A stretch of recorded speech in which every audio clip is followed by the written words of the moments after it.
جمعية الدعوة والإرشاد وتوعية الجاليات بمحافظة بدر. Bismillah wassalatu wassalam ala rasulillahi wa man wala. Papapasukin ng Allah subhanahu wa ta'ala ang sinuman ang gagawa ng mabuti sa tahanang walang hanggang kaligayahan.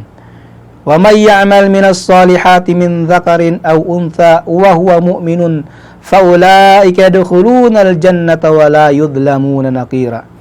Sinabi ng Allah subhanahu wa ta'ala sa banal na Quran, ang sinuman ang gagawa ng mabubuti, lalaki man o babae, at siya ay naniniwala sa Allah subhanahu wa ta'ala at sa anumang ipinahayag na katotohanan, sila ay papasukin ng Allah subhanahu wa ta'ala sa tahanang walang hanggang kaligayahan sa aljanna, sa paraiso.